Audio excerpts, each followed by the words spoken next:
show your support for the Untold Radio Network family of shows and join in on the conversation by using super stickers and super chats on YouTube. Got a question you want answered? Ask it live via a super chat and get real-time responses from our show's knowledgeable hosts and guests. Help keep the Untold Radio Network shows running strong. We need your support. Send your super chats and stickers now.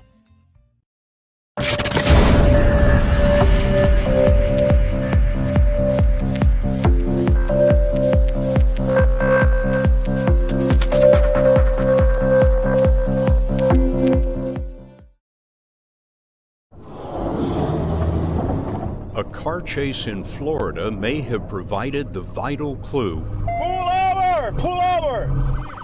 to a national security mystery. Many U.S. officials and their families believe they've been injured by a secret weapon in the hands of a foreign adversary. It's devastating. It's absolutely devastating. For the first time, we have evidence of who might be responsible. Are we being attacked? My personal opinion, yes. By whom? And that is the salient big question, by whom? Yes. Welcome to episode 79 of Down South Anomalies. My name is Jay Katz. And I'm Miss Basia. And this episode's entitled Havana Syndrome, Enemy or Anomaly. It is a redux. The Redux, yes. We have back the astounding Roger Stankovic, and thank you very much. It was only 3 months ago we had Roger on. That's for right. episode, I think it was 66 of Down South Anomalies. Mm-hmm. Now it's episode 79. Yeah. And we've got Roger back because in that 3 months, Yes. it's quite astounding that the double speak that's been occurring. Now, we had the All-Domain Anomaly Resolution Office, which I still can't believe there is such a title that exists in the world, Mm-hmm. come out with their historical review of ufological information Yeah. and do the one thing we weren't expecting at all. And that is to basically say everything is virtually prosaic Yeah. and can be explained away at the end of the Well, day. that's what they've always said, isn't it? Well, it's not what they've been saying to us since 2017, and this sets up a real double trouble, Yeah. double-sided messages, Mhm. the sorts of things that they will tell you in psychology can lead to schizophrenia, a little bit of nature, and in nurture, Yeah. if that adolescent is given double-sided messages, well, their whole thinking goes askew. And I Well. can't help in the back of my paranoid, Mhm. heightened perceptive mind Yes. to think that that's what's they're trying happening to do to us. Okay. Fair enough. So Roger has a background, former neuroscientist. He is now a That's lecturer, right. Yep. a teacher. He also is MUFON's director That's for right. Australia and New Zealand. Exactly. This man is credentialed. Mhm. He's been working with the Jason Group and many other researchers online. And if there's anyone that can get to the bottom of this fragmented, convoluted conundrum, well, maybe it's Roger. Roger, Roger. welcome to the show. Thank you for coming back. Thanks, Jay and Esper. It's great to be back. And can't wait to do this second version of Havana Syndrome. Mm-hmm. Well, what do you imagine has happened in the last 3 months? Because we've actually seen Der Spiegel, 60 Minutes, numerous other investigations. And 60 Minutes will say they've been on the case daily for the last 5 years of Mhm. investigating this. And they reckon they've actually come up with what they assume is a very concise conclusion from what I think if you took it into court Mm. would be instantly thrown out of court because it's only one situation For and lack of there's not evidence, much is that evidence. right? Well, there's not much evidence to Yeah. support. There's a No. lot Yeah. of claims No. and It's- witness evidence. Yeah. But Yeah, maybe it's it's something circum- what you tell us. Yeah. Circumstantial, but then again, my evidence is a bit circumstantial. So the thing is that I think that 60 Minutes has done this segment because they want the victims to find a culprit for what's happening to them. So because basically the collective intelligence community has not been able to do that, so they will feel vindicated if they actually find a culprit. And Russia's always been on the back of everyone's mind about this Mhm. syndrome. But as you said, there's really not enough evidence to say that it's Russia, and also there's a few problems with that hypothesis, in the sense that they're saying that they've located this guy who his father was associated with the GRU one, I think it's 1255 or something like that. I think it's Organization. 29155. 29155. It's like trying to remember phone numbers, Roger. It's Yes. difficult. But it's a special unit of the Yes. Russian military, an intelligence unit, Right. a covert unit. Yeah, so basically, there was this intelligence officer or diplomat in Georgia that got struck, and she sighted this guy in a van across the road, and she picked him out from an identikit and basically said, "Yeah, that's him." And then they investigated him. He's a son of a guy who, he was called Albert Avranov, I think, and his father was associated with the GRU, so they sort of joined the dots and said, there's a smoking gun. Basically, this GRU Russian unit was involved in, sabotage and assassination attempts in Europe for whatever reason, whatever agenda that they had. And then they went further into it by locating an email from or a document from a guy called Ivan Terentiev, if I pronounced that correctly, with evidence that a non-lethal directed energy weapon was considered, with the capabilities of a potential non-lethal directed energy weapon was on the plans for being developed, which doesn't really mean that they've actually developed it. So it is circumstantial evidence, and I can understand the victims wanting to find a reason, An answer. an answer, but also not only just an answer, but someone to pin this on.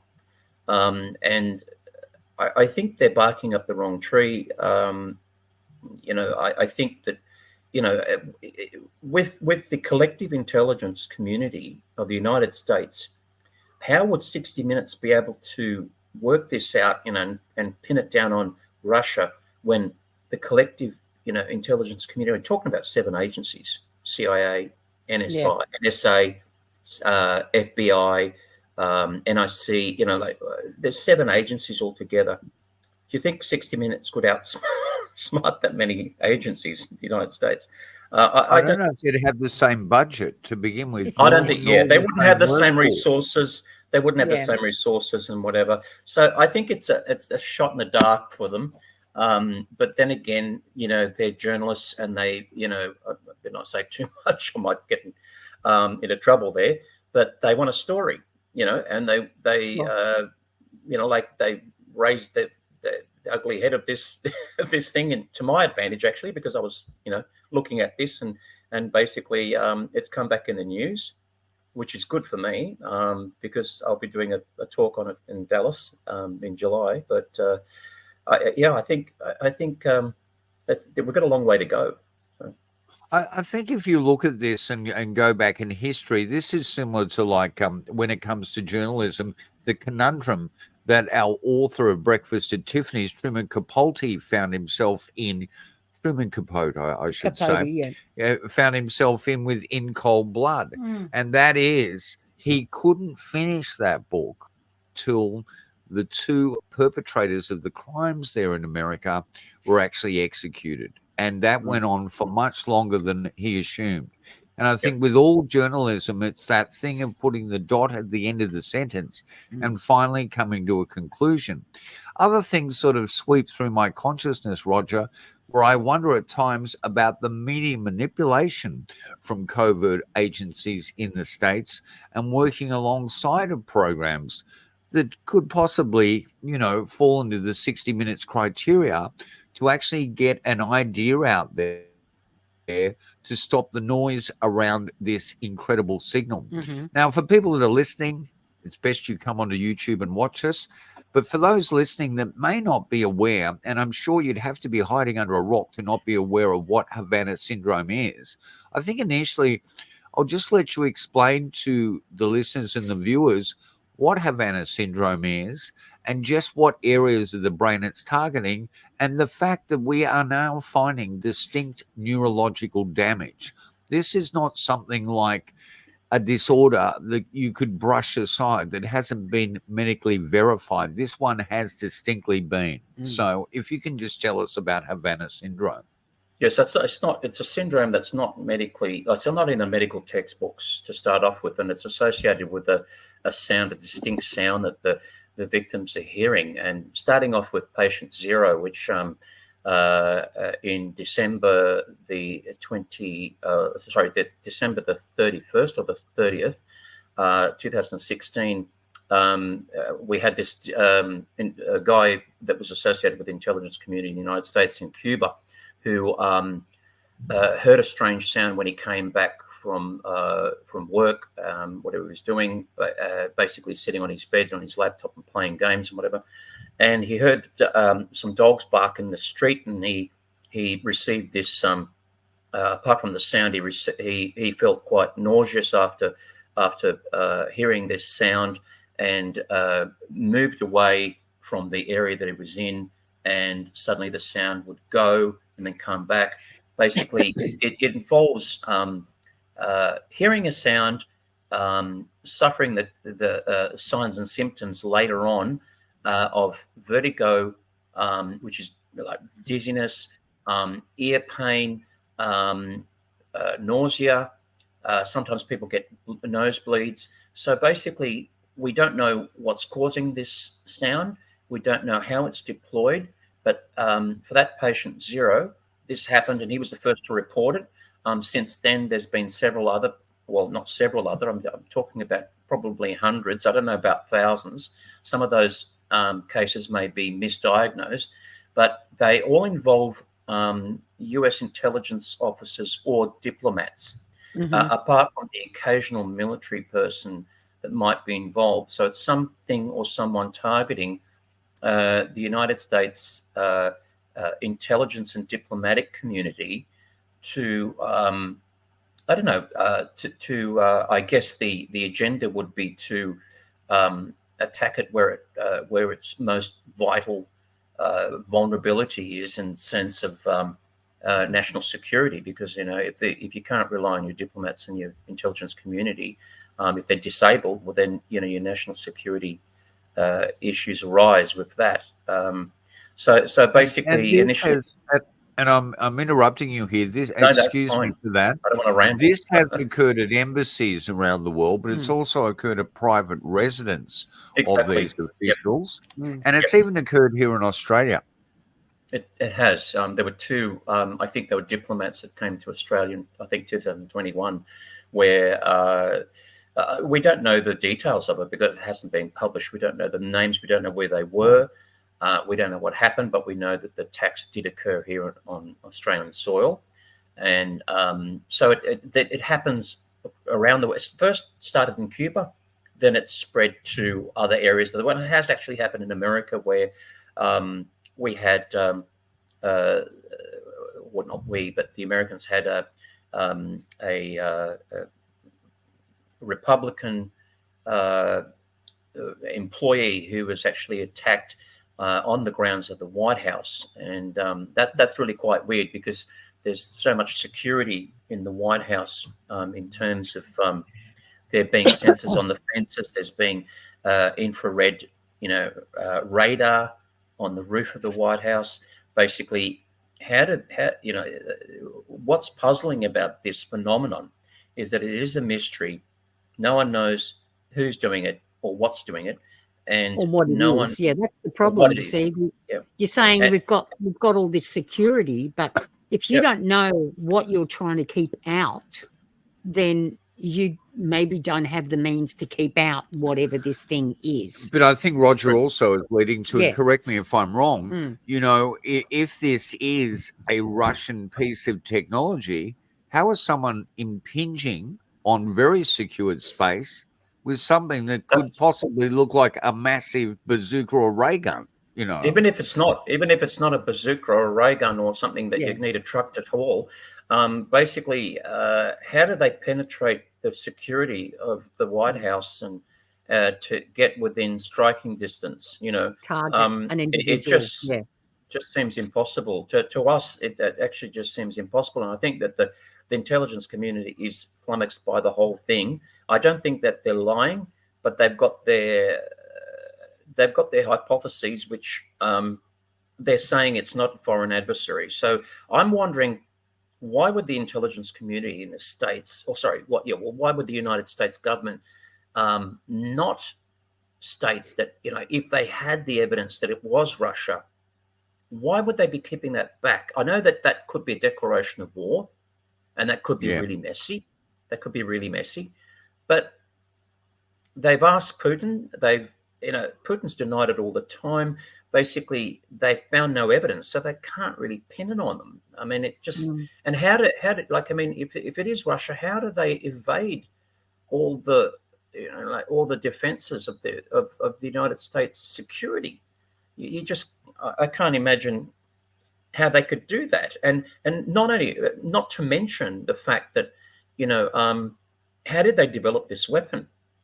It's deployed without a line of sight.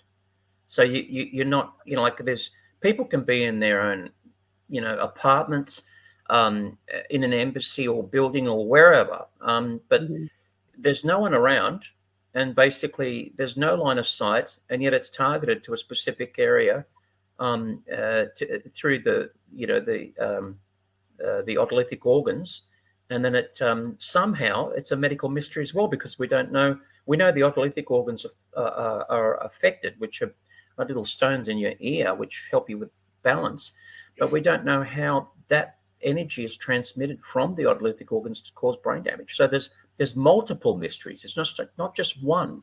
So there's there's a physicality that actually can be seen in the brain, that this is what's causing this. What is syndrome. the actual neurological damage we're looking at here? Okay, so we've got basically white matter damage. So your brain's consistent of grey matter and white matter. So the white matter is consistent of nerve fibers that carry the impulses from the neurons, which are the nerve cells, to other neurons or to muscle. So basically, there's a decrease in volume. Now, this is two studies that were done in 2018 and 2019 by JAMA, and recently they've come up with two more studies that negate that. Okay, they're saying that basically, no, there is no brain damage. But going back to the initial studies, what happens is that basically there is detectable brain damage through MRI scans that show that the myelin, which is a fatty layer that surrounds the neuron, the nerve fibers, is affected, and it reduces the white matter volume and at specific places. So that can actually cause problems with neural conductivity between certain areas of the brain and neural pathways. So basically, there's that, and there's also other damage. I mean, there's damage to the blood-brain barrier, which I suppose your audience wouldn't know what the blood-brain barrier is, but to put it simply, the brain has got a blood supply, but there's no leakage of that blood supply into the brain, unlike the rest of your body. So your blood has to carry oxygen and nutrients, and then it goes through capillaries, and then the plasma leaks through the capillaries into the tissue, where the tissue can get oxygen and nutrients. That doesn't happen in the brain. It's got a blood-brain barrier. But when this damage occurs, it leaks. So basically, the blood vessels in the brain leak out plasma. Whereas what we've got in the brain is cerebrospinal fluid. So that is a temporary thing that happens with this phenomenon. But as you said before, it's not it hasn't got a specific chapter in any textbook that says this is Havana Syndrome and this is what happens. It's quite a mystery, and I said a mystery on multiple levels. If you can, and I think our doorbell's just I'll gone, so just you're go going to get sort up it and out. check that. Yeah, So you can keep going. that is fascinating. That damage to the blood-brain barrier, how could they all of a sudden go back on their initial findings? If they were doing scans and seeing this permanent damage, how can they go back on that recently? There were different groups that studied it. So we had two different groups. The group in the first two lots of study were basically looking at a different cohort of people. So, and in particular, there was a study done by Dr. I think it's Dr. Hoffman, Hoffer, I beg your pardon. Dr. Hoffer. Okay. He was in the University of Miami, and the patients he studied were basically the initial cohort. In other words, they were naive patients in the sense that they knew nothing about Havana Syndrome, so there was no potential for psychogenic factors to be involved. So when he did the tests on that group, basically they did MRIs, they did testing of balance and eye movement, etc. He found that there was a significant difference between controls and the people that actually had Havana Syndrome. But the study that has recently been published in JAMA that refutes that. Again, this is not a naive cohort. So these people already know about Havana Syndrome. So basically, some of those people it could be a little bit of mass hysteria there, that, they're involved with the intelligence community and they're diplomats. They know about Havana Syndrome. They know, that they could develop a headache or migraine or whatever and think, oh, I've got Havana Syndrome. So the cohorts were completely different in that sense. And also in the sense that basically there was a major difference between the actual mean testing time. In other words, when they got hit by whatever, pulse microwave radiation or whatever, there was a long delay between the time that they experienced the insult to when they were tested for biomarkers like GFAP, which is glial fibrillary acidic protein. They're talking about blood-brain barrier, and also light chain neurofilament. So basically, that there's a big problem with that, in the sense that the biomarkers were tested too late, and also they were stating that the stress of the job, if you're a diplomat or an intelligence community member, basically that they were saying that it's the stress of the job with pre-existing conditions that's causing them to think that they've got Havana Syndrome. Right. I've got a problem with that too, because basically the most stressful job that you can do is air traffic control, but we never hear any air traffic controllers coming down with Havana Syndrome. It's just the intelligence community and diplomats, and so how are they specifically targeted in this case? So. You did maybe explain to the public that's listening, watching the JAMA group, who that is. And it's very interesting, these indicators, maybe a bit more clarity on what they actually are, those markers. Yeah, so GFAP is basically it's a protein that's released by what are called astrocytes. And astrocytes are these cells. They're not neural cells. They're actually called glial cells that wrap around the capillaries. And basically, if they're injured, they'll release this protein, basically. And light chain neurofilament, again, I won't go into that. It's a bit technical, but the biomarkers are released because there's brain damage occurring to the blood-brain barrier. Yeah. Right. You know what? We actually did a program around those glial cells, and the neuroscientists are now finding that those glial cells do astoundingly much more than what we ever assumed they did in terms of carrying information. Yeah. Yep. So how fascinating. But, the problem is we're looking at doublespeak here, if I was to take a phrase from George Orwell, because we've got a piece here with Senator Gillibrand that actually alludes to the fact that there might be more to this than just a weapon that has been created by an enemy source. Should we have a look at that piece by Senator Gillibrand now? Is this an appropriate time to do that, Roger? Absolutely, absolutely. Yep. Let's go. Good morning. I'm going to call this hearing to order and welcome to our witnesses, Director of National Intelligence, Avril Haines, CIA Director Bill Burns, FBI Director Chris Wray, Director of National Security Agency and Commander of U.S. Cybercom, General Paul Nakasone, and DIA Director Lieutenant General Scott Berrier. Thank you all for coming before the committee today to discuss the intelligence community's annual worldwide threat assessment. This is an opportunity for agencies to brief this oversight committee and, most importantly, the American public about the numerous threats and challenges facing our country. Senator Gillibrand.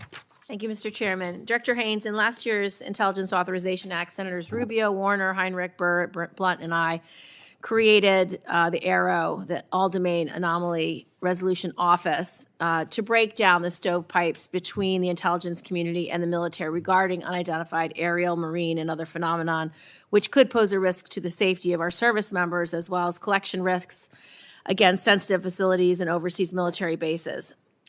As recent events have shown, we need more and better sharing between the intelligence community and our military, and the stigmatization of the service members and personnel who come forward with this data is unacceptable.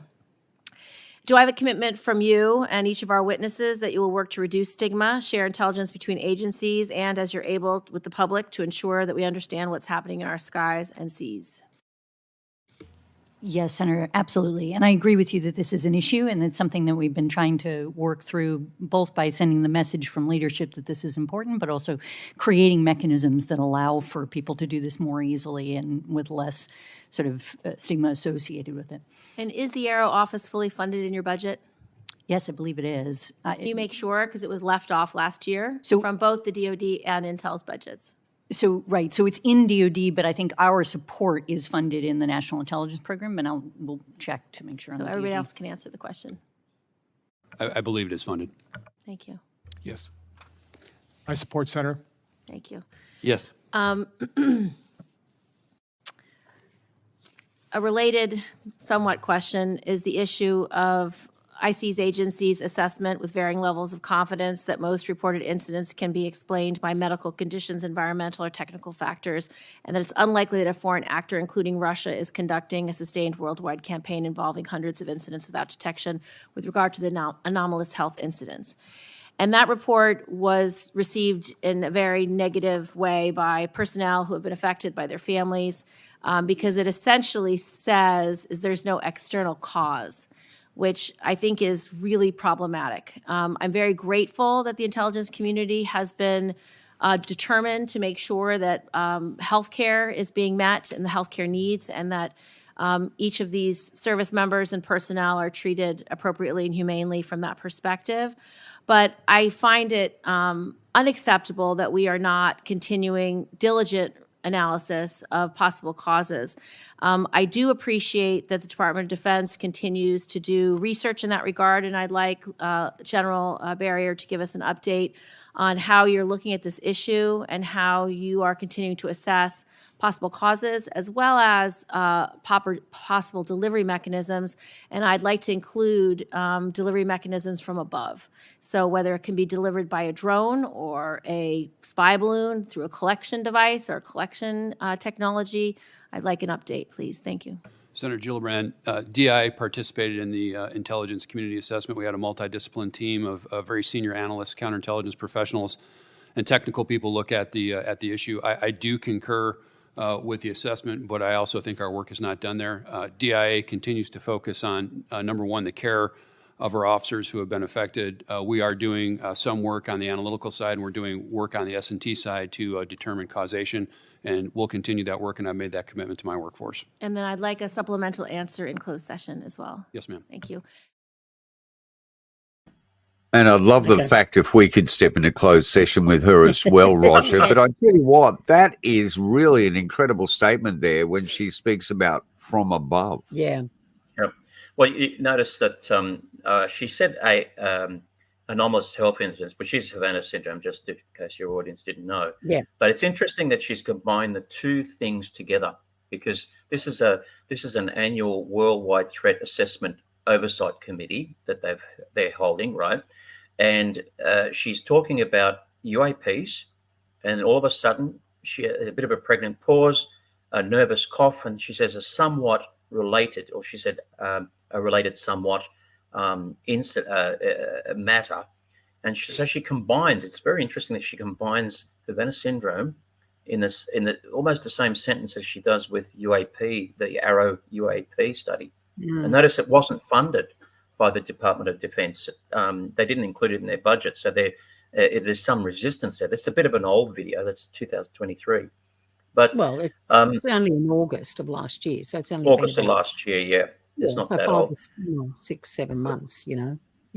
And it is very interesting that she's saying that she wants the Department of Defense to actually continue the study and look at things like drones and other possible mechanisms of deploying a directed energy device from above.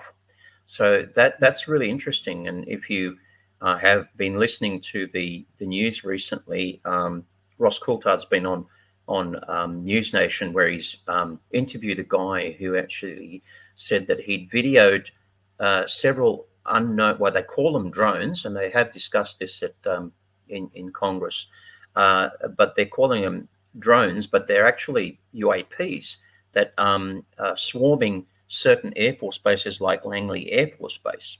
So you sort of like wonder whether you can connect the dots between, this is over an Air Force base. I'm not saying that, they're finding these drones over, diplomat buildings that are housing diplomats and intelligence communities. It's still a very restricted area. Come on. It is. Yeah. It's a very restricted area, and they don't know what they are. And, could it possibly be the case where these UAPs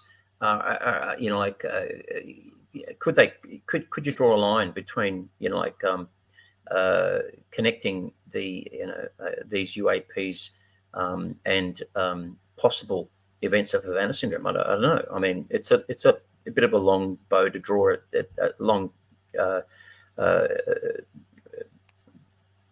basically. I don't think it is a long bow to draw, because I mean this is the crux of your hypothesis. Yeah. And there's evidence to support these claims. There's correlating evidence. And this is the first time we've ever seen this amount of data dumped on anomalous objects into the public domain.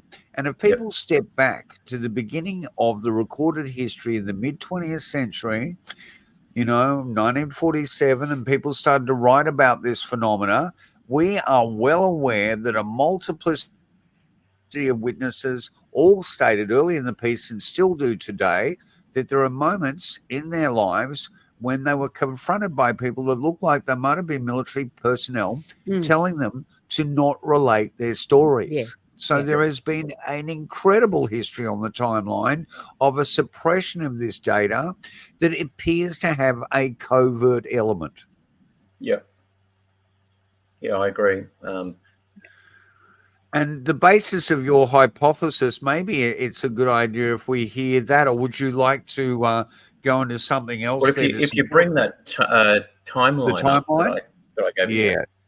What a great timeline. And this is different to the one that we had before, isn't it? Yeah, I've worked on it a little bit more.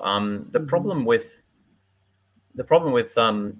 getting information like this, so I've got a timeline correlation of Havana Syndrome incidents with US government media reported UAP disclosure. So the only statistics we have on Havana Syndrome, incidents of Havana Syndrome, is through the media.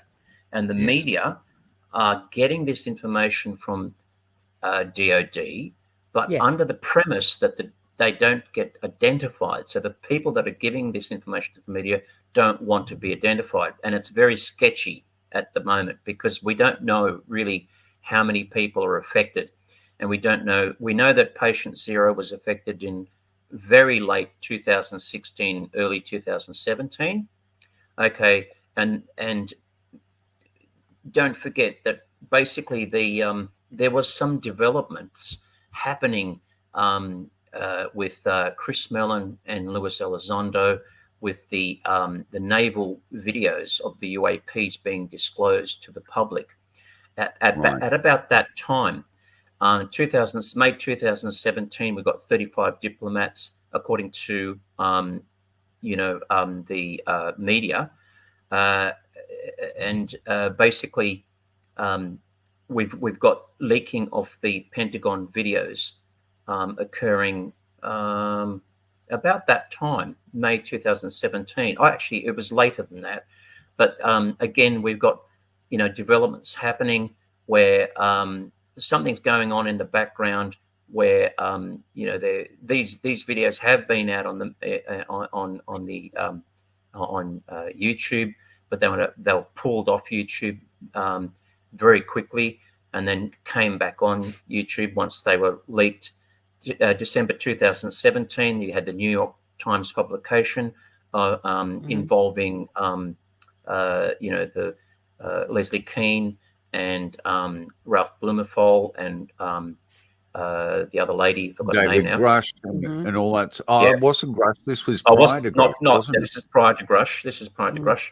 And so we've got no statistics available for that. No statistics available for the leak. The DoD authentication of the Pentagon videos, saying that yes, they are UAPs. We don't know what they are. Then all of a sudden, we've got October 21. We've got 200 diplomats suddenly occurring when the ODNI preliminary assessment of UAPs was released, and then 1,000 diplomats as an estimate in the first congressional hearing in 50 years. So it's a general progression, starting off in very late 2016 all the way to now. But the problem being is that, and no one's really pressing the intelligence community for this, but they haven't released any statistics on the incidence of Havana Syndrome. So I sent a FOIA in last year. So the FOIA is a Freedom of Information to the CIA requesting that information. So I don't know whether I actually mentioned. Is this your letter here? That's it. That's it. If so people blow that up, they can look at that. Yep. Yeah. So December 26th. So I sent it to them on December 26th, 2023. We're in April, nearly end of April now. But they sent me this letter saying that we're sorry that we missed your initial request, but we're looking at it right now, and we'll get back to you. So that was sent in the mail. I don't know whether I mentioned that in the last podcast. If people actually blow this up on YouTube and look at this is a very convoluted, bureaucratic. Yep. Could you call it a bungle, or could you call it a purposeful deception? It seems like it's really odd. Oh, look, we missed that first. How do you miss letter? it? Yeah, how? I'm sure you've got this is official government business. Systems people. in place where every email or Good every correspondence that release. comes in has to be attended to, has to be replied one way or another. You know what I mean? And in a timely manner too, not just whenever they feel like it. Yeah, well, they've got restrictions on how long they can take to respond to the receipt of a FOIA, but they can take years to actually give you an answer. Really? But the thing is that I think they can. But the thing is that they should have responded when they received it, acknowledgement of receipt, which they did eventually. But the thing is that I've had nothing back from them. And it's all sent in the mail. That you don't get any emails or anything like that. It's all sent in the mail, and it's the letter's actually taped, and it's it's ridiculous. It's got this great big piece of tape at the back of, so no one can tamper with the actual envelope. But anyway, so that's really interesting that and confounding that it's obviously classified, but why classify the data when you're saying that there's nothing to it, and also it prevents researchers like me from correlating the incidents with something else, and that's the problem. Well, yeah, that's what they don't want people doing. They don't want people to join the dots. And I think this is why the story, they probably went to the 60 Minutes and said, hey, we've got the story for you. We've got the answer, put it out there. Because, I remember in the 90s, it's the same thing now. In the 90s, when the crop circles were out of control all over the world, they got these two old guys in, Doug and Dave, and they did I remember the story. that. Yep, all over the place. It got front page, headlines on the TV and in the papers and everywhere. Everyone saw it, and then every time anyone brought up the crop circle phenomena, it was like, oh, but wasn't it those two old guys, Doug and Dave?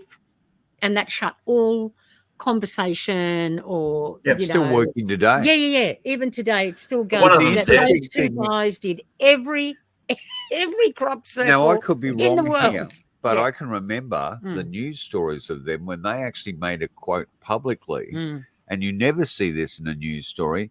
There would be a copyright at the end of it attached to a company. And that company was called MBS Services. And that company, I think, let's not go there. But it's very interesting that statements by people who have been deceptive have actually a link to a corporation and a copyright insignia attached to them in a news report. Really absurd. But the clues are dropping everywhere. And as we saw with Senator Gillibrand there, that is one massive clue to us that there's something else happening here. And also the attaching of the UAP to the Havana Syndrome, what they call is the other word for it, I think, you correct me if I'm wrong, Roger, is the AHI, which is the anomalous health issue. Yeah. But so now, if anybody questions the Havana Syndrome, scenario, everyone who saw 60 Minutes, and it's all over the place, will go, oh, no, but it's the Russians that are doing it. So, there's no conversation. It's done. We're not investigating it. But now if the Russians are doing it, here's the rock and the hard place that the Defense Department's going to be in. Do they pay out and look after these people now? Yeah, they do. There's the Havana they were injured during work, with work. So, now they've got to pay out and look after all these people. So, Can I just saying, nobody had done it. We don't know what it is. Then, they're not liable for. They're saying it's in their heads. Valid point. Yeah. But I'm glad that you brought up crop circles, because I just want to go back to that you mentioned. It's interesting how they're laid down, because there was a video several years ago about I think Oliver's Castle was the location in the UK, where a guy had filmed the formation of a crop circle by seeing orbs up in it. Do you remember that? I don't remember that. A lot of people say that is actually a hoax. It hasn't been proven to be a hoax. It actually isn't a hoax. So the problem is that when you see those orbs over the crops, they're using something similar to a microwave radiation as well. So if these UAPs have the ability to actually cause crop circles with some sort of electromagnetic radiation, perhaps it's related, the technologies, has been with them for years, and maybe there's some indication that they might be using that same electromagnetic radiation in a different modulated form to cause Havana Syndrome. I mean, that's just a hypothesis that I had in my head at one stage. Well, obviously can't test I think that's an interesting correlation, because I can remember the BBC going in and recording in the middle of those circles, and they actually were picking up a very low frequency sound that was affecting all their audio. And I can remember, and for the life of me, I can't remember what that signal was, but we were able to re-record that and take that into the 90s into the Nullarbor Desert and broadcast that late at night. And we got some very interesting film emulsion footage of some odd things, including orbs and what beams of light, when we were broadcasting that signal. And of course, we were just trying every option that was open to us, but it was there in the 90s. And it's me trying to recall something that's about 30 years ago. Absolutely. But that was for the ABC show that we actually put on one of the podcasts to catch a flying that's great. star. Amazing. So an interesting correlation there with sound again. So, wow, I think maybe it's time to tell people. I mean, people are aware of, to a certain extent, of what we've said already about your hypothesis. But this looks like this, and you know, the point of fact is, it's a hypothesis. It's a theory.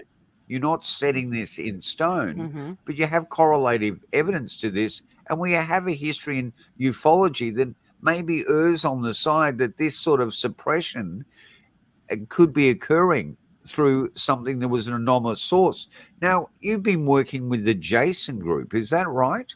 I'm not working with them per se. I mean, I basically read their report. So the Jason committee is basically a very, very elite scientific group, which I put together if there's an intractable problem like this, which no one can work out.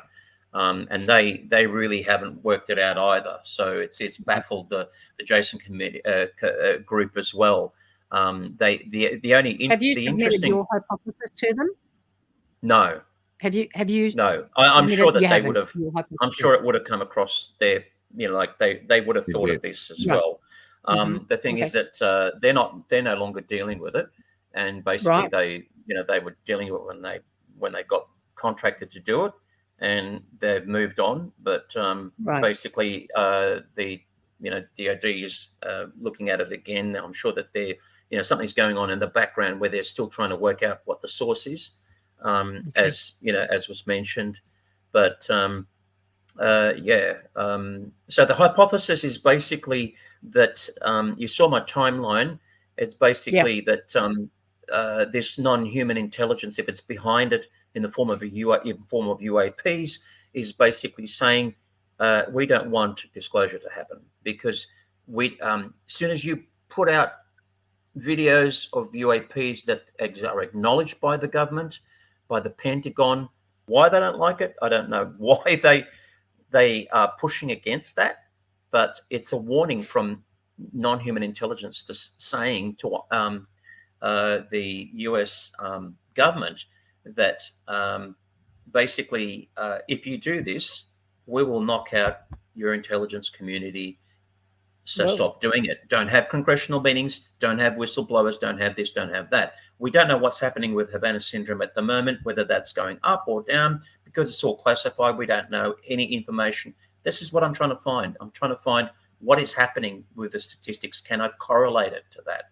I've got a timeline based on what the media is saying at the moment, from what sources they've got. Those statistics are basically just word of mouth from the intelligence community, the people in the DoD that are saying, I don't want to be identified, but this is how many people were affected. You can't find it, you can't read about it anywhere, apart from, like the occasional, publication by a journalist. Or let's try 60 Minutes. 60 Minutes Overtime. Intense pressure on both of my temples. In the first story, we said, is this Russia? At first, it felt like an electric shock. Second round of stories. I felt like I couldn't really walk. We felt this is starting to look like Russia. And in this story, our sources are telling us that it's Russia. If this is what we've seen with the hundreds of cases, I can assure you that this has become probably Putin's biggest victory. In his own mind, this has been Russia's biggest victory against the West. I'm Michael Ray. I'm a producer at 60 Minutes. I'm Oriana Zilde Granados, and I'm a producer at 60 Minutes. We've been reporting on this story since 2018. Our ongoing investigation now 5 years into the Havana Syndrome. I had worked on a story about the opening of the U.S. Embassy in Cuba, and we very early on started approaching people within the intelligence community and the Department of State to find out what these incidents were. That led us to China, which really expanded the story beyond Havana, Cuba. Mark Lindsay is a State Department security officer who worked in the U.S. consulate in Guangzhou, China. So Mark Lindsay's an interesting story. He told us a lot of things when we first met him that we kind of couldn't believe. And now, years later, we believe everything he told us. The sound is like nothing I've ever heard before. Was this subtle? Like, did I hear that? No, it was actually somewhat loud. I heard it about 3 or 4 times, always in the same spot, always over my son's crib, and always right before we would go to bed. He suffered through migraines, dizziness, memory issues, and his big concern was that nobody believed him. Mark Lindsay believes he was targeted because of his work. He uses top-secret equipment to analyze electronic threats to diplomatic missions. This was a directed... I'm going to have to pull that out there, because that statement about Mark Lindsay and the work he does states to me that that would be an individual that would be actually looking into anomalous signals and pulsed microwave directed energy weapons. And, you know, we sort of know that temper that they're stating in this 60 Minutes overview, which is the second section of that report that came out, stating that this looks like it's Russians, based on circumstantial evidence from one case, and not great circumstantial evidence to begin with, one eyewitness. Wow. That is quite an astounding thing when you think about it. And, you know, a remarkable thing, you know, we're looking at endless anomalous activity in our skies. Why wouldn't that translate to anomalous activity that can affect human beings and anomalous activity and frequencies that can be directed to us? Now, are you aware of any directed energy weapon that can be put into a portable situation and transported in a taxi cab? Me personally, I'd like to see the smoking gun. I mean, where is it? Has it ever been published that, you know, you've got this directed energy weapon that's non-lethal, that's targeting children and pets as well? What would the Russians gain by targeting pets and children as well? It just doesn't make sense. Well, if you threaten, you know, the families of these diplomats, who's going to be, or people who work in the security forces, who's going to want to be collateral damage as well? If their pets and their children are being targeted as well, you know, that's the quickest way to get. One thing we do know, it's not mass hysteria. So basically, I don't know of any weapon at the present time that's been developed that can target an individual the way it does and inflict the damage that it does. It's subtle. It's very subtle. And how do you do that? There are directed energy weapons that are used are being developed to actually be used in warfare. We've got the war between Russia and the Ukraine happening now. I don't see any directed energy weapons being deployed there. And also, so it's sort of like a pipe dream for, you know, many nations to actually develop these things. It's good because, excuse me, you don't have to drop a nuke. You know, you can just annihilate something with a directed energy weapon. It's a much better, much more effective, much more efficient, much more efficient, and also it's not that much collateral damage. You know, drop a nuke and you're wiping out 70,000 people in one go. And if people do that, well, then there's a problem. We'll all be wiped out. But now we have sonic weapons for crowd control. Australia's brought several of them. They're in Sydney. I don't know what crowds you can't hide them in a suitcase. No, and they propagate. A sound wave propagates. So it's a waveform. It will move out. And to direct that into a single beam like a laser is quite an exceptional task. It is absolutely. You've nailed it again. Basically, it's extremely difficult to deploy a beam of pulsed microwave energy and target an individual without a line of sight and cause subtle damage to the nervous system in the way it does. In fact, it's almost like science fiction. If it wasn't real, I'd think it was science fiction, to be honest. Yeah, right. Well, a lot of people would say that about the research into ufology, wouldn't they? Should we have a look at what John Alexander, who goes way back and sort of is one of those people like Hal Puthoff, that just a bit of a legend. appearing. Yeah, a bit of a legend. He's in there in John Ronson's TV series. Let's have a look at this. And so, given what you described and what we heard in the 60 Minutes of them being near the old DOB, that's something that's operating very close. And frankly, you could probably put such a system, in a vehicle and drive, relatively close. But again, it's line of sight. And if you know the ellipse there, you can stand off quite a ways and have direct line of sight in some of the areas. I will say I've heard of the ones I think in China in particular, where they were being affected in their living quarters, which was not in the embassy, but they were living near Beijing. I have friends who are working on the technical capability, and I suspect that the culprit might be surprising and might not be a nation. Interesting. Yeah. Oh, that is interesting, and that's an incredible statement from a man who would probably want to be one of the most qualified people to know. Yep. It's interesting that what he's talking about is an incident where a Republican employee called Olivia Troy was working. She was descending down the stairs of the Eisenhower building, going into the ellipse area, and she was hit going down the stairs. And you sort of wonder, with all the security surrounding the White House, you've got the radar on the roof. It's a no-flight zone. There's infrared cameras around. Well, it was daytime at the time, but there's a fence with sensors on it. The security is just just out of this world. And so how, if it was say a Russian spy, he'd have to be within eye shot of her, at least, if not closer, a lot closer. How did he do this, or how would someone do this? It's just impossible. And the statement is very, very interesting. He's saying that the actor might be surprising and probably not a nation, which is implying that it's non-human. Yeah. So I've got a feeling. I've got a definite feeling that a lot of people are thinking this, but they're just not saying it.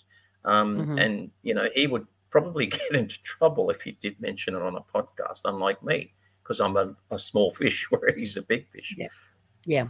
And they might not be saying it for a multiplicity of reasons, and a lot of that might have nothing to do with their credulity. Now, another person that's alluded to this is a name that has become notorious in ufology in the last 5 or 6 years, and that's Lou Elizondo. So should we have a look at those documents first, or the footage of him? Let's look at the footage first, and then we'll have a look at that document that he's referring to. This is fascinating. I want to mention to everyone where I have about 10 minutes for the show. There is going to be an extra 15 minutes for all my Patreon supporters. So this question here by Red Panda Koala is going to be our last question for the day. But I also want to mention, if you had one that you want to ask, what's the answer to that? So here we go. I don't think what I said made sense, but it'll make more sense as we go on. Red Panda Koala says, Lou, do you think Havana Syndrome is related to UAP? Sounds like A-tip, slide 9.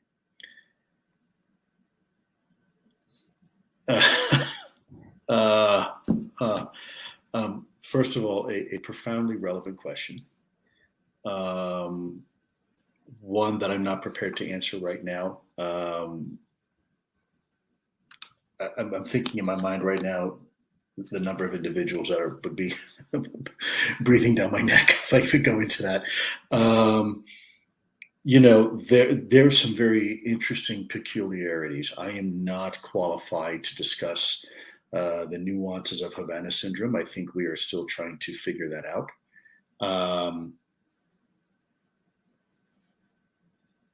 That's all I can say. Okay. The hesitancy is the Speak most volumes. astounding Yeah. thing there. Speak I mean, he volumes. just went into Mm. the closest thing to a catatonic state then, in terms of like, how do I answer that question? Which to me says that there's something there is a connection. Yeah.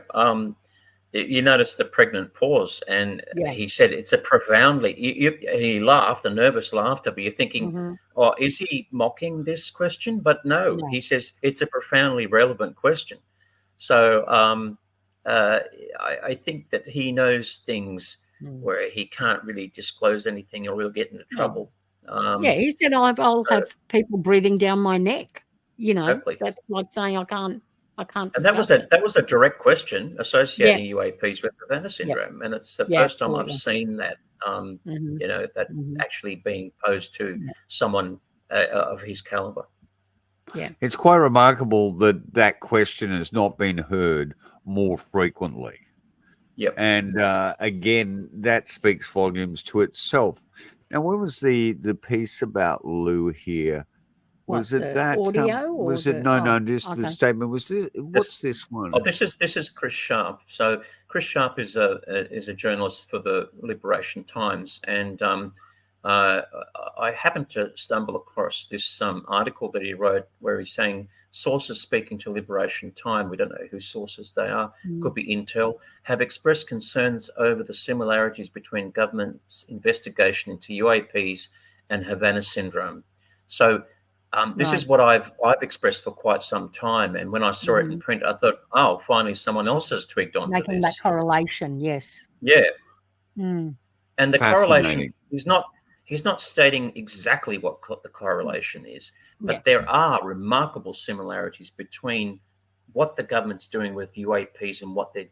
If you look at UAP, the actual acronym, unidentified anomalous phenomenon, and Havana Syndrome's been the acronym anomalous health incidents. They're both anomalous, fair enough, but also there are other peculiarities that link them, which they're not specifying, but insinuating. Yeah. Right, and what would they be? Well, we've covered most we of them. did. I mean, basically, my hypothesis is, correlating Disclosure, the two. you get Havana.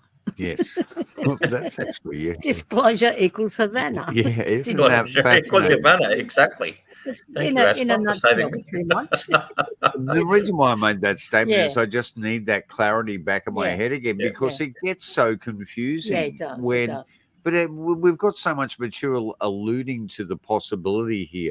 Let me just check through these other slides of yours. So this is slide 9. So this has been talked about quite often. Slide 9 was leaked from the ATIP, which was the organization or alleged organization that Luis Elizondo was with. It was originally called ORSAP, but it was leaked from a website that Chris Mellon had that was briefly on either on the internet, or I don't know how this individual got this slide, but as you can see, it states the science exists for an enemy of the United States to manipulate both physical and cognitive environments in order to penetrate US facilities, blah, blah, blah, psychotronic weapons, cognitive human interface, penetration of solid surfaces, instantaneous sensor disassembly, etc. The DoD has been involved in similar experiments in the past. DoD has relationships with renowned subject matter experts. DoD controls several facilities where activities have been detected. So basically, they're saying that the phenomenon now is quantum physics. In other words, it's dealing at a different level to normal Newtonian physics and I suppose general and special relativity. So you can draw your own conclusions from what you can read there, but UAPs would fit into there nicely. Why they're an enemy to the United States, I don't know, but I suppose they could be an enemy if they don't want to be disclosed. but their presence don't want to be disclosed. I mean, we know all about. We know that they exist, but they, the DoD is not associating UAPs with a non-human intelligence that's extraterrestrial at this point in time. But that's probably, and it's not gone mainstream. So if you get Joe Blow off the street, they probably won't know what you're talking about. They probably know what a UFO is, but they have no idea what disclosure means. They have no idea, the general public is pretty well in the dark in this matter. But in the last 8 years, they have certainly entertained that idea, that notion, that hypothesis that we could be dealing with something off planet or anomalous, or let's use that word alien. They have entertained that idea, and on certain occasions, they've made statements to it, and our whistleblowers have made direct statements to that. But So what do we get to believe? If you ask the general, pick someone off the street and say, do you know David Grush? Have you heard of David Grush? 90% of people, 95% of people won't know who the hell you're talking about. So basically what I think might be happening is that non-human intelligence probably, because it's so superior to us, it's done the combinations of permutations of what could actually happen to us as a civilization if disclosure were to happen now. So there was an initiative, the Sol Initiative, which was trying to leak disclosure slowly so we don't have what they call just catastrophic disclosure.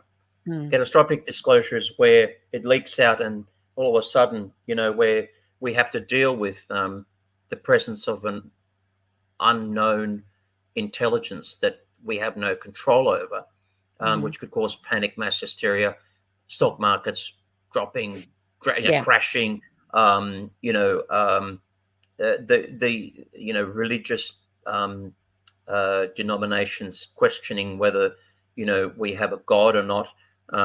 There's multiple implications that we thought about them, but not as much as what they have, I guess, because they probably they're more intelligent. They could be 1 million years ahead of us, and it's just like us saying, well, we're not going to if we had a I don't know, I'm trying to think of an analogy. If we had a cage of say monkeys or something like that, and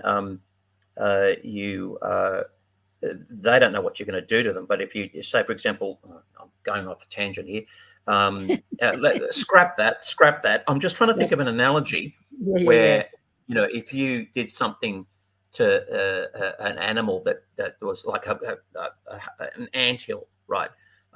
If you put, say, for example, no, forget it. Scrap it. I know can't what think of an you're getting analogy. at, and sometimes I think that what we're looking at, could be the old cliche of like, are we in a 3-dimensional space looking at a glimpse of a 4th-dimensional, 5th-dimensional, 6th-dimensional object? We're aware something's penetrated our space, but we've got no idea what it is. And we may never, ever be able to comprehend what it is and what it's connected to. There seems to be a consciousness here, especially with Havana Syndrome, and that consciousness, to a certain extent, is working against us if you're an intelligence official, in a correlated line with what's happening with UAP disclosure. Now, if we look back historically at the history of ufology, there's always been a problem with sightings when it comes to government officials or the appearance of things like the men in black that sometimes pose as government officials. So this is not a long bow to draw. This is a bow that has been there consistently. Been drawn several times. We're looking at something that has continuously shown its face in this regard. We know this tune. I'm happy to wear an egg on my face if I'm wrong for the rest of my life, but I'm going to put it out there. And it's a hypothesis. You shouldn't be wearing an egg. No, it's I'm sure Nikola Tesla had hypotheses that worked perfectly well and other ones that didn't work as well. As a scientist, as someone with a That's all you background in can do. neuroscience, Yeah. you're trying to do the best you can in the public arena With the little information that you have. with such Yeah. convoluted Yeah, information. Yeah. You know. For sure. So what's So we've this got here? So we've got a That's the tweet big from one. Luis Elizondo from April the 11th, 2023. It's been retweeted recently, and it's got my attention because it's relating to this person who it's a rather convoluted story, but if you want to go into the next slide associated with this. Yeah, that one.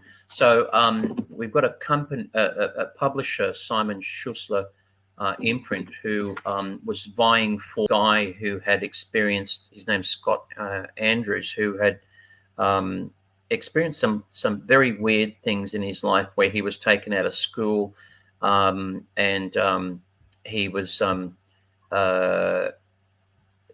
basically. At a very young age, involved in being told about. Well, let me just. I'll have to look this up. Hang on a sec. I know this story though. It's a very interesting story, and there's a lot of other stories similar to this. Remember Andy Colvin that was doing research into the Mothman? Yes. He had moments during that after Mothman sightings where he was removed from school and put in a special Program. military type program Yeah. that he had amnesia of, and it came back to him. There were other kids. Yeah. They're all witnesses to the Mothman. in Point Pleasant. Yes. Jack Sapati as well, but so this guy had a life-threatening ailment, and he when he got out of where was he, in the military? I'm not quite sure. Basically, his ailments were remedied, and he had these powers that he could now remote view spontaneously without anyone teaching him. His father had compiled a dossier about him. When his father died, he found it, and he had memory loss about being taken out of school and involved in this space intelligence program. Sorry? Program. Thank you. Yeah. Program. And then he developed Havana Syndrome. Now, and the thing is that the implications are that, and Lou Elizondo has commented about this, that there might be a UFO correlation as well, but the book hasn't been published yet, and I'm waiting for it to read it. But it sounds amazing. When did this story come out? Oh, there it is there, April 10th, 2023. Why has that book not been published? Because it's if probably got to they go are in through a bidding war for it. It's probably got to go through an organization called DOPSA, which is Department of DOP, Department of Publishing, SR. So basically, it's an organization that is associated with the Department of Defense, where they, if you've worked with the Department of Defense and you publish something, they've got to review it so that there's nothing classified in it. And Lou Elizondo's book is coming out soon, so he's actually publishing a book for the first time of his memoirs, I think, basically, and there might be something about this guy in it. And his book is currently being withheld for publication because it's going through the DOPSA review at the moment.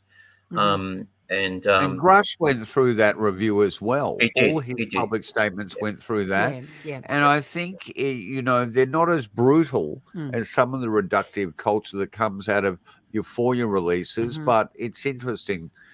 Yeah, well, that book should be out. There's some sort of a button somewhere in the world when some kid has some sort of, like, I don't know, special talent or some sort of a remote viewing or psychic or something that goes off, and those people turn up at the school and take them out of school and put them in some program. We have heard these stories before. Of a lot of people say this, that when they were younger, you know, they're people now that have got some sort of like, you know, whether it's remote viewing or psychic or whatever, that when they were young, it's like some, you know, military or governmental people came to the school and took them out of school and put them in some program.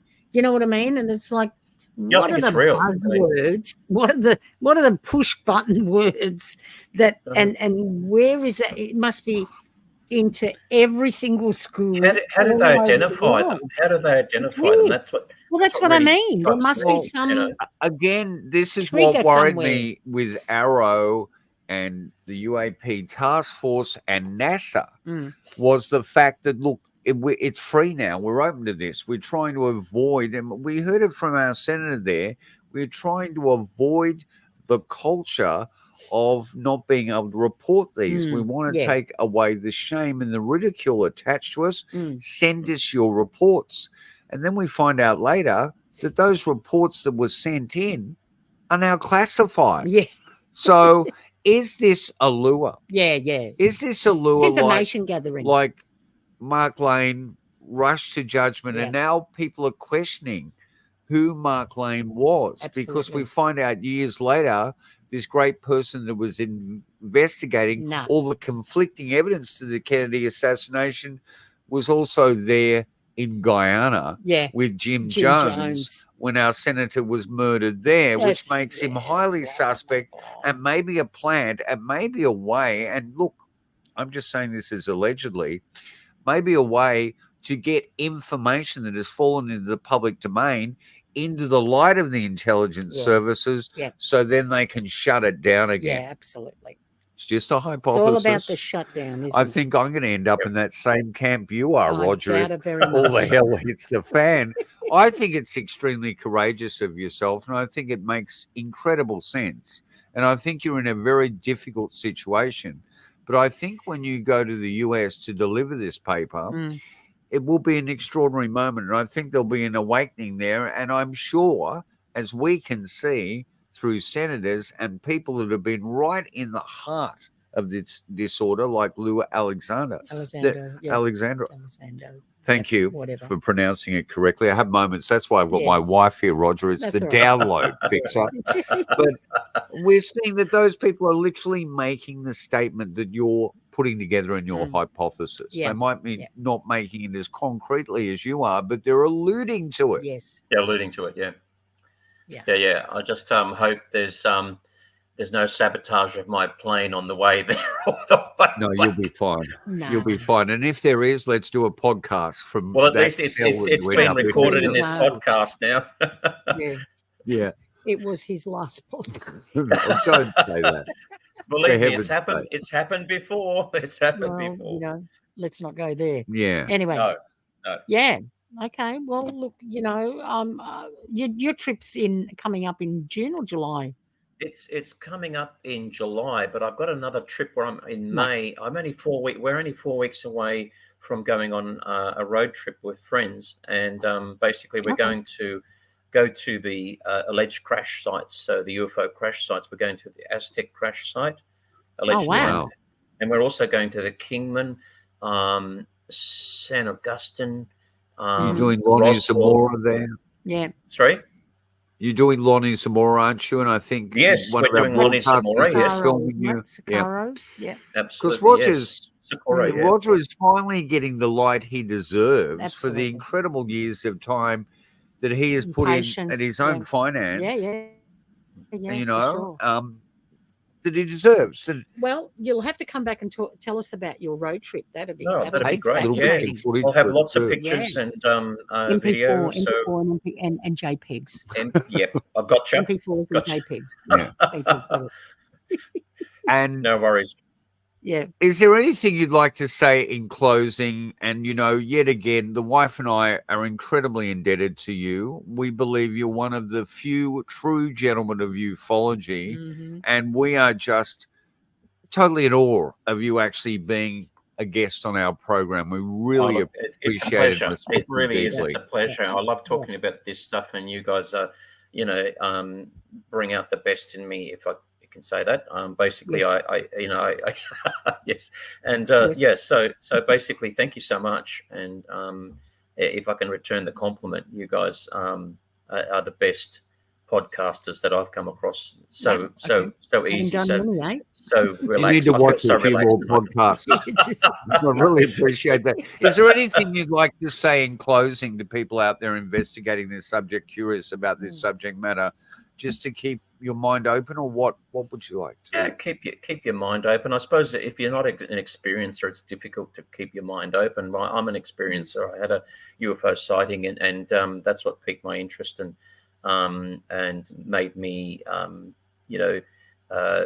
do all this research, because I don't know whether I would have been in this situation if I hadn't experienced something like that. Probably not. Probably not. Probably not. No. Probably not. As a No. scientist, I doubt it. I would have been very skeptical about it. But Of course. you'll find out that a lot of the scientists that are in UAP studies, Nolan had a sighting. A lot of them are actually experiencers. I think a lot of the people that are drawn to the information have all been touched by the phenomena in one way. And once you're touched by that phenomena, You can't be untouched. consensus reality collapses. Yes. And there is no going back. There is no going back. Once you're in that life rabbit will hole, continue. that's Well, it it. changes. You have a different view of the world. How can you not? You certainly know what I mean? do. Yeah. And look, it is good. It is a democratic right to question everything, and Absolutely. primarily question authority. As long as you do it respectfully. And if we have a good look at world politics, the one thing all of us can say consistently is a reality They're is corrupt. corruption. And so that corruption needs to be addressed. It needs to be addressed on a personal scale. It needs to be addressed on a professional global scale. scale, And it needs to be addressed on a global political scale. Absolutely.